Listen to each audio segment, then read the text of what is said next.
So once again, thank you so much for this opportunity for us to share more about the work that we do here.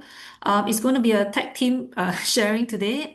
So I'll give a brief overview on the heat impacts and why we are doing the work that we do before handing over for Janice to share more about the work of the hub and the region.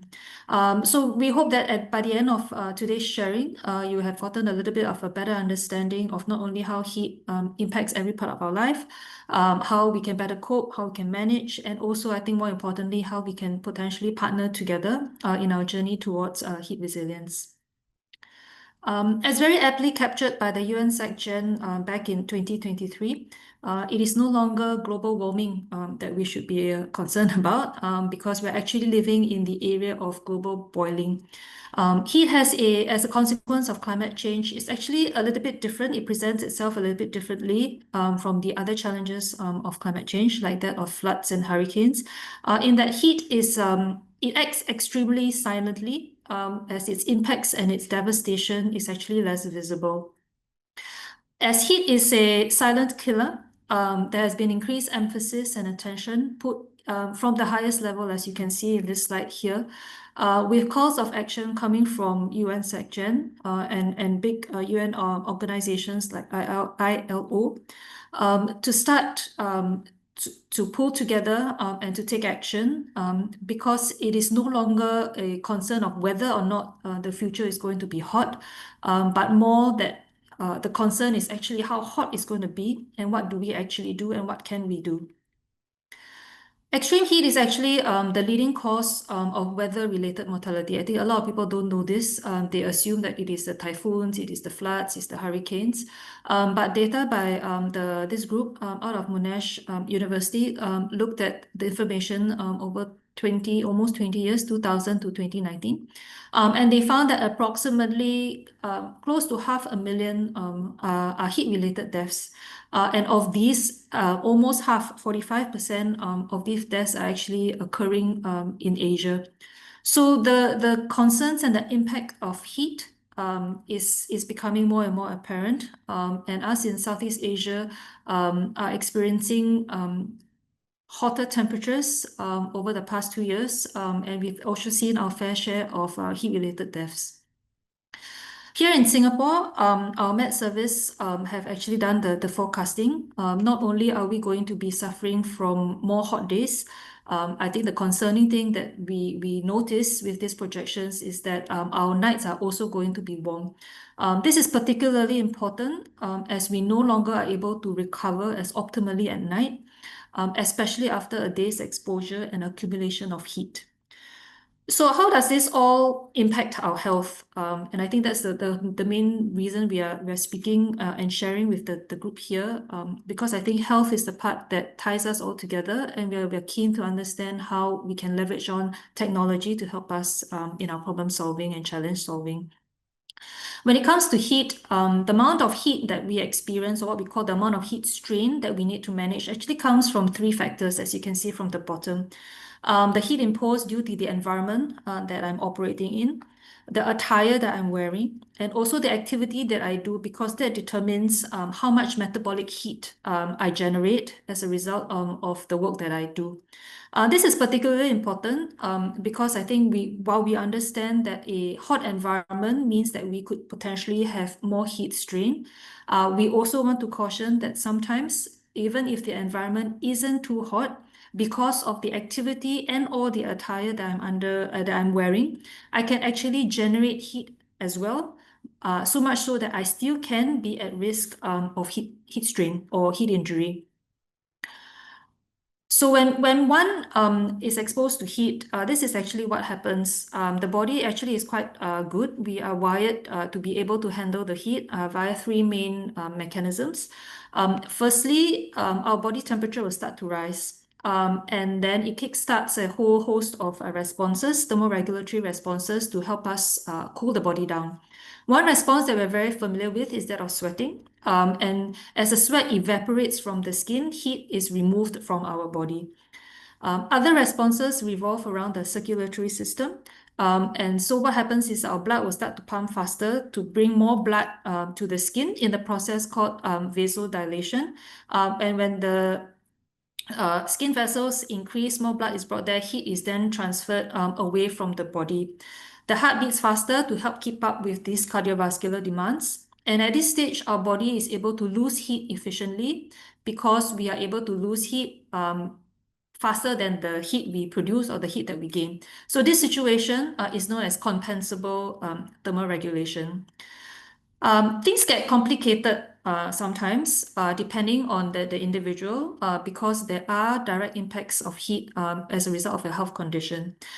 So say if I have a chronic condition and because of the increased strain, increased heat, my heart beats faster, that can lead to a increase in the cardiovascular strain. And so what happens is that if you have a cardiovascular comorbidity, that will increase the strain on the heat does have on your heart.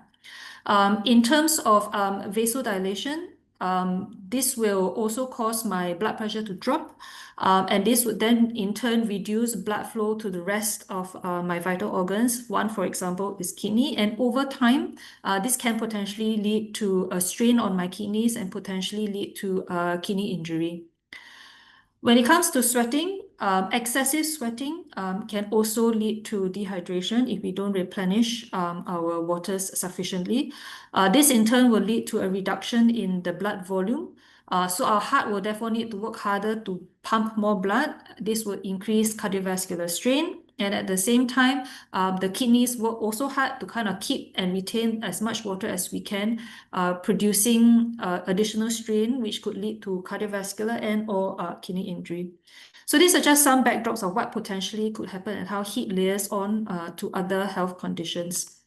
When all put together, whether or not I have a pre-existing condition or I'm actually healthy, in a worst case scenario, there could be a case where our body can no longer manage the heat strain that we are exposed to. The body works in overdrive, trying to lose this heat, and as a result, a cascade of impacts happens, and this could ultimately lead to what we call heat stroke, which could lead to death. Mortality, heat stroke and death is hence one clear impact of heat has on our health. There are other related impacts, of course, as depicted by the slide here. So increased hospitalizations due to increased heat-related injuries, worsening of other chronic conditions, and all of this, of course, places a clear strain on our healthcare system. There's also growing evidence that heat can worsen depression, aggression, leading to more accidents, trauma, and suicide. And I think we are beginning to understand more because heat can reduce our productivity. That could lead to economic and productivity loss. What is less known is what we call the indirect health impacts. And this is where a bulk of our research is going to understand how heat can then impact other aspects of our health. One good example is that of reduced physical activity. So because it is hot outdoors, it is very unlikely that we will go outside and we will be physically active. A lot of us actually stay indoors a lot more. We are behaviorally adapted from the heat. We stay indoors. And that has implication because we don't walk, we don't exercise as much outdoors. That could lead to a whole host of other public health issues. We also hypothesize that because we are outdoors less, that could impact our levels of myopia. It can also lend to a lack of vitamin D, deterioration of mental health, and other health issues. The other bubble that is not typically looked at and that we are also beginning to dwell into is beyond health, is in the safety and accidents realm. We have done preliminary work to say that you don't have to be at risk of heat injury. So I don't have a very high core temperature, but because I'm thermally uncomfortable, I may take more risk. I may shortcut my process because I'm uncomfortable, and that could lead to more impaired decision making, which could lead to accidents or incidences. So these are what we call the indirect health impacts on the bottom side of the iceberg that we think are equally important because heat does impact all of these facets and we're beginning to understand them a bit better. A classic example here is that with heat, typically it comes and layers on with increased or bad air pollution, and this could lead to worsened lung conditions, especially for those with asthma or chronic obstructive pulmonary disease, COPD in short. Already mentioned, it could lead to decrease in physical activity, which would lead to reduced health and fitness and overall reduction in health and well-being. So as mentioned, health conditions can increase our risk of heat stress. It impairs our central control and making one not so good at understanding and differentiating how hot we are, and therefore behaviorally we don't take the necessary precautions. It may impact our thirst sensation. And it also could delay our thermal responses of sweating and vasodilation. So our heat loss mechanisms may be impaired, which then puts us a bit more at risk. There are also, of course, a whole host of other risk factors because heat affects every one of us a bit differently. How vulnerable we are shaped by our physiological factors such as our age, our health status, as well as other socio-economic conditions as well as occupation as depicted here. So that sets the backdrop in terms of the challenge that we're facing with heat in a very big overview perspective. And the center, therefore, is set up with this main aim and focus in mind, which is to look at how we can develop holistic, forward-looking solutions to develop strategies and understanding that enable us to not only to continue to survive, but to thrive in spite of a warming world. So the center is a research-focused center. We do research in this space. I'll share a little bit more. We are organized via 3 research focus thrusts. The Discover thrust, where we hope to uncover new and heat mechanisms. The Detect thrust, where we are looking to sense and sense-make data so that we are able to understand whether one is heat ready or not. And we are always on the lookout for new strategies that we can use to strengthen and optimize one's heat resilience. We've also been taken up the mandate to be the Global Heat Health Information Network Southeast Asia Hub, but I'll let Janice share more with you about that subsequently. I believe my next slide will be a video, and I think the video is the best, most easiest and succinct way to share more about what we do. So I'm going to play it if I can. Heat affects everyone. Our loved ones, our athletes, our workers, and our soldiers. Imagine this. In the year 2100, each day could be up to 4.6 degrees Celsius hotter than what we know today. Climate change solutions will take time. We have to use this time to heat-proof ourselves. The Heat Resilience and Performance Center creates forward-looking solutions so as to be one step ahead of rising ambient temperatures. Our goal is to help humans survive and thrive in a warming world, and we are doing this through thermal research.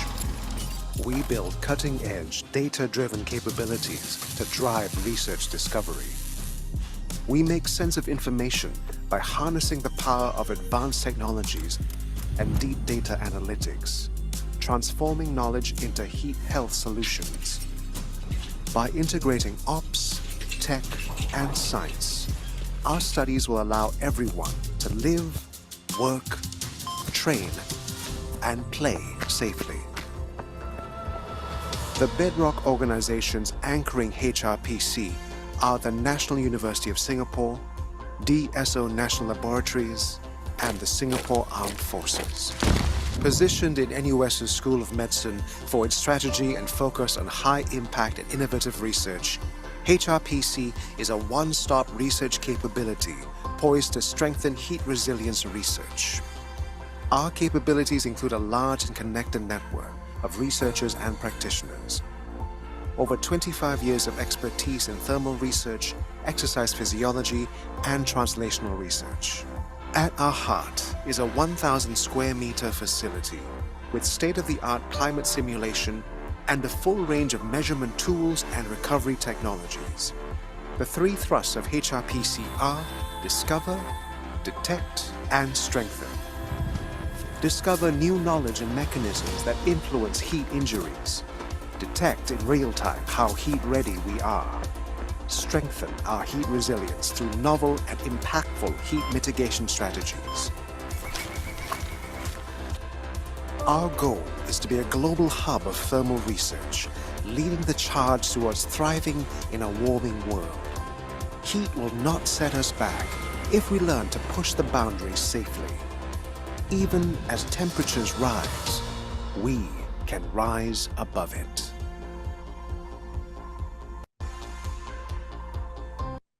So that's a brief introduction and overview of the center.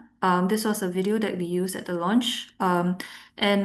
We just wanted to take the opportunity to say that while we've painted the challenge of heat, it is not all bad. We've done quite a bit of work already, and there are solutions that are out there. And we like to call this our version 1 toolkit for heat resilience, built upon strong evidence-based research. So just to summarize, it's a five-fold approach. So firstly, aerobic fitness, a healthy cardiovascular system will help us to definitely improve our thermoregulation as well as our adaptive capacity to heat. Heat acclimatization to help induce key physiological adaptations to help improve our thermoregulation. Pre-cooling, so anything like cold water, ice slurries with the right composition before an activity, during the activity can help reduce and manage your core temperature increases. Work rest cycles have also been found to help the body recover and allow us to then continue to work. And finally, there is, of course, hydration. Staying hydrated or well hydrated is also a good practice to keep.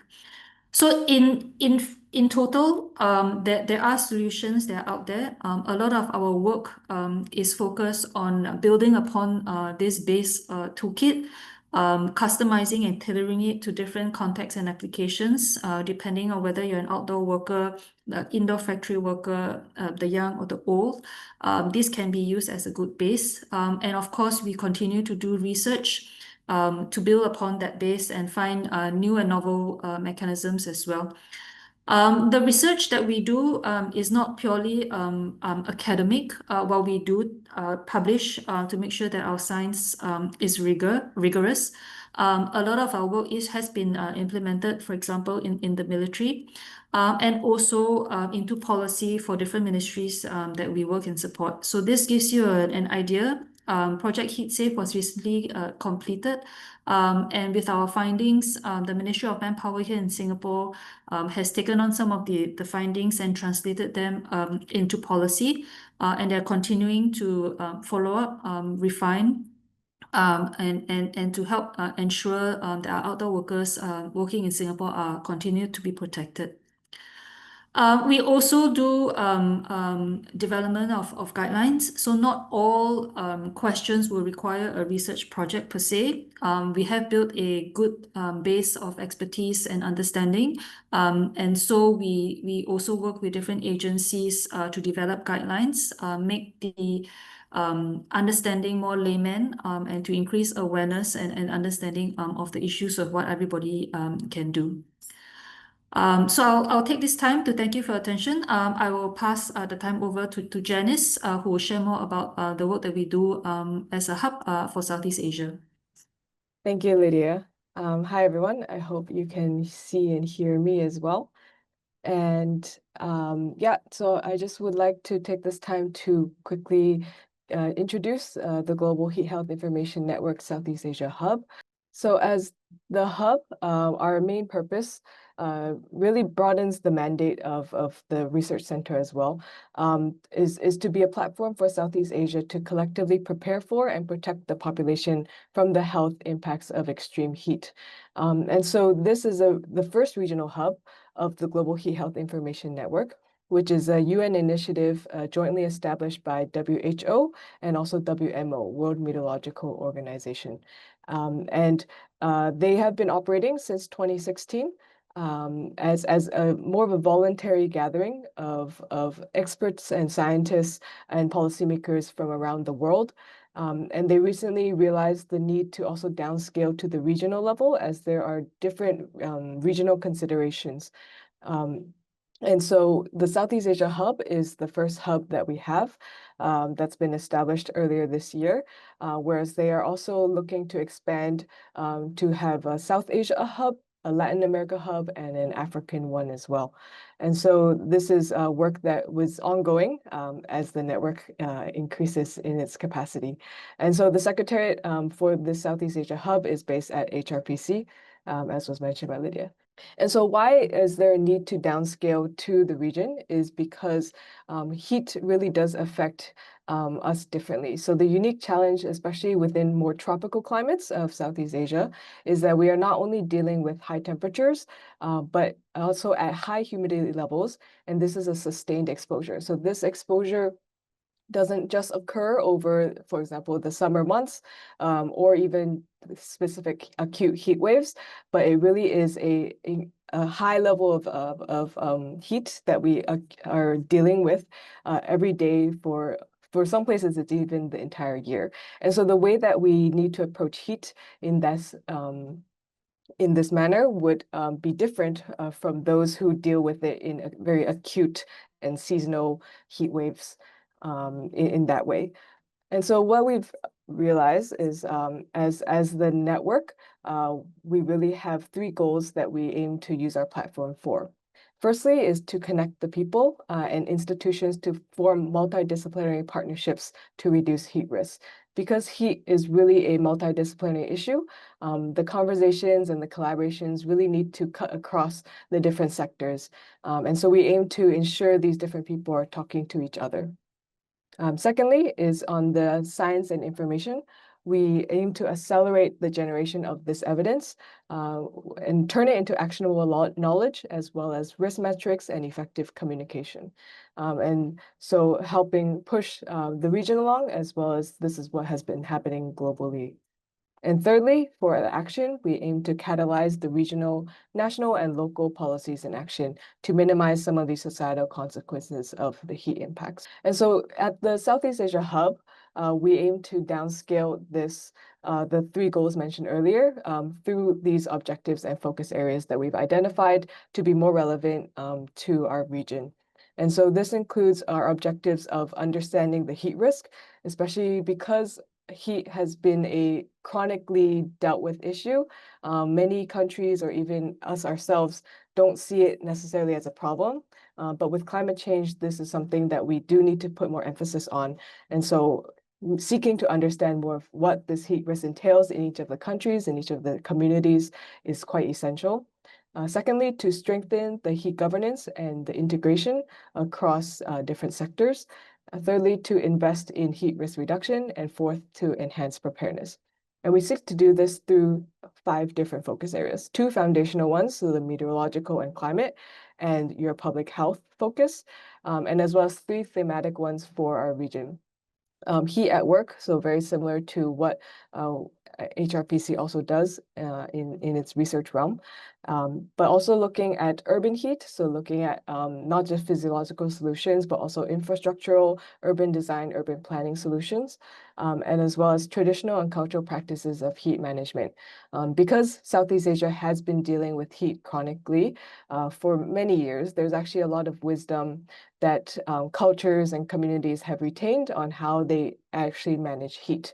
And so trying to uncover some of it and also find the scientific evidence to back some of it as well is one of our aims. And so here is just a quick overview of the steering committee that leads this Southeast Asia Hub. So we aim to really build a multidisciplinary steering committee that works in and across the region. So this includes those from WHO, so both WHO WIPRO and CIRO, as well as the WMO regional office. We also have represented academics from physiology and built environment. We also have represented those in the disaster realm, so IFRC, Asian Disaster Preparedness Center, and UNSCAP, which also works on the economic side of things. And we also have the ILO, International Labor Organization, to focus on heat at work, as well as the financial sector represented through ADB. And this is just a stakeholder map that indicates who we're engaging with across the region. And so again, this is a very multidisciplinary endeavor. So we have engaged with those in the climate, in the health, a lot of research and academics, as well as the occupational sectors, disaster sectors, and urban development. And so we definitely welcome more collaborations, especially with these at AeHIN. And we look forward to seeing how we can continue to engage further. Next slide, please. And so with that, thank you very much for listening to both of our presentations. You may scan the QR code if you're interested to learn more about the hub, and as well as access any recordings from our first forum that we had earlier this year. Yes, thank you, Ms. Lydia and Dr. Janice for the presentation. I would like to open the floor for questions. While waiting for the others, let's read the first question in the chat box from Dr. Alvin. So, how can we leverage the AeHIN network to contribute to GHHIN initiatives? I'd like to qualify that, Dr. Janice. So essentially, it is already quite organized around digital health, but not really around climate. So have we seen some opportunities where we can leverage the strengths of our respective networks and help each other? Over. Thank you, Alvin. Maybe I'll take this quickly and then Lydia can add on as well. I think for health, heat-related research, especially in public health, some of the problems that we deal with is the access to data, and to be able to even quantify what exactly is the heat-related health impact in these different countries. And so perhaps one of the ways that we can collaborate is to use heat as a use case within some of the projects that you guys have, so that we can also help to quantify the impacts on mortality and morbidity across the region. Lydia? Yeah, no, just to echo Janice, I think what we've found is because heat is such a horizontal, people kind of don't look at it quite specifically. And I think the main challenge we have, as Janice correctly pointed out, is that of data. So we are trying to at least now raise that awareness that there are health impacts. And in order for us to let people understand what those health impacts are, so that solutioning and strategies can then be developed and tailored and implemented. We need the data. So if I could give you an example, in my sharing, I did mention how heat can put a strain on your cardiovascular system. There could be a case where someone goes to a hospital because his or her cardiovascular system is in overdrive and he or she may have a comorbidity. And could have been triggered by heat, but when he or she goes to the hospital, gets admitted and diagnosed, they will classify the case as a cardiovascular case, which is not wrong. But I think what we are missing now is we would like to be able to identify that this was actually had a relation to heat or triggered by heat. So the understanding of the burden of disease, so to speak, is not so clear. And therefore, if we only look at heat from a heat mortality perspective, which is heat stroke, our numbers are not very high. But that does not necessarily mean that we don't have a problem, because heat, as we have shared, does hit us in every aspect of our health.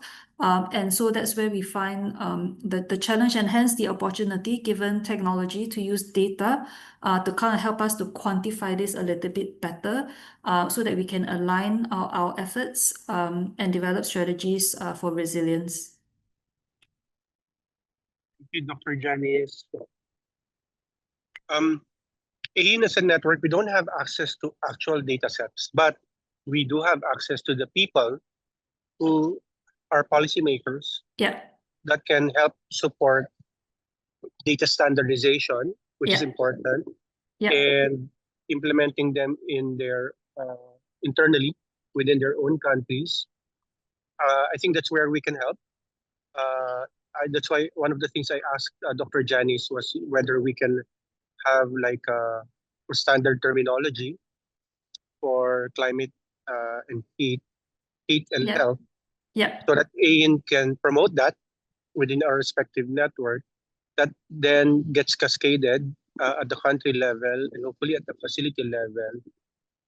Then that would, in a sense, be the building blocks for monitoring heat and health. Precisely right. Yeah. So, I mean, we're very impressed with the work, the good work that AeHIN has really done. You've got the necessary networks and infrastructure. And likewise, we see ourselves as enablers to put forth that information and then working closely with policymakers and stakeholders because every country's requirements and priorities are different. And therefore, it's about that conversation and putting forth the opportunity given the enablers that are available. Dr. Lydia. So one of the things we're doing inside AeHIN, we have a subgroup called the Community of Interoperability Labs. So these are research groups in 12 countries now, and we share artifacts, frameworks, and one of the things we're sharing right now is HL7 Fire and the International Patient Summary. So these are like just standard data formats for health data. Does GHHIN already have a what we call a heat and health interoperability guide? So this is a way of writing up the schematics of the minimum data set that you would require so that when we cascade this implementation guide to the facilities within our respective countries, it can trigger that data submission process that you say. So do you have that implementation guide already, or is that something that we can do together as two networks? I'll let Janice jump in here. Yeah, so this is actually one of the projects that we are in the midst of developing and seeking for funding, and hopefully it'll get funded, is to develop that kind of minimum data requirement. And so I think definitely this is where we are moving towards, and we would be happy to have AeHIN also involved in supporting some of the developments as we progress. Yeah, or even to review some of what we are able to define. So that's great, Dr. Janice. We'll just wait for you when you're ready. The labs are available. So we're working right now on immunization. Some countries are also doing work on road safety. Depends on the pain point of their respective countries. But definitely, we've all started to share experience and expertise on HL7 Fire and SNOMED, where SNOMED is available. So the people are there. Once you think you're ready as a network to engage us to co-design the implementation guide, just let us know. Over. Thank you, Alvin. We'll definitely make a note of that. Yes, we can thank you, go to Dr. other questions. Go ahead, chat. Go ahead. I think Sir Jai would like to share something or ask. Yeah, thanks, Chair. My question was, I think, already asked, and then the answers were mostly provided. I just wanted to add over what was already said. I think we have had this discussion of how probably the networks could possibly collaborate. But the fact is, like, I think it was already brought out, the data actually related to heat-related, say, mortality, it's not actually captured possibly in many countries. That's something that we can't do much about it. But once at least if there is an agreement and this data is actually available in the health facilities, then through probably APIs that it could be pulled to a centralized management system, which could possibly aid the decision. That's something that is possible, and then probably that's where also the standards and interoperability labs could also play. I'm reminded of an particular project that I was involved, it's like 18 years back. So our hospital information system did have a function where we can flag certain things, and that can go to the public authorities. And for example, notifiable diseases is one of them. So if the hospital information systems in different countries can have the heat related, like of course, this is also again related to the minimal data set, which was also mentioned. So if we could have this kind of a flag, and people could report it, and then whether it is ICD-11 or like SNOMED, like if we could have them actually coded, and then this could automatically bring this data together from whether it is a public facility or a private facility, as long as like we are able to provide the APIs to pull. And then this could come to a centralized location within say within the Ministry of Health or any other body, which can actually use this data for decision making. I think that will be very helpful. I think a network which is actually working on informatics and digital health like us, probably, I think we will also be very interested to work together with you along these lines. Thank you very much. Thank you, Sir Jai. We have received a question from Dr. Putithan. Thank you very much for your presentation. My question: is heat related to drought or El Nino in ASEAN countries? And do you have a study in Cambodia that could be shared, or how to connect working related to heat in Cambodia? Yeah. Thank you so much, Puti, for your question.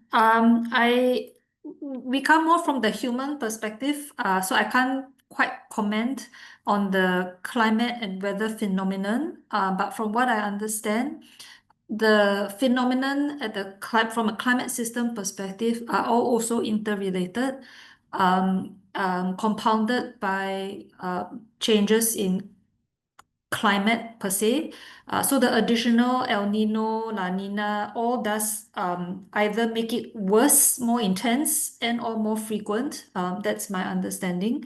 If you want, we can see if there are broad information that's available. We could share that with you to look at more from a weather system perspective. But we know moving forward that it is going to be more intense and more frequent when it comes to heat, at least for Southeast Asia.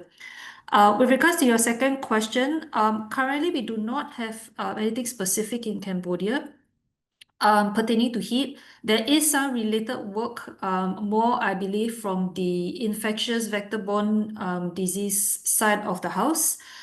Because with heat, they are realizing that other vector-borne diseases, for example, your malaria, are also increasing because the conditions now become more conducive for mosquitoes, for example.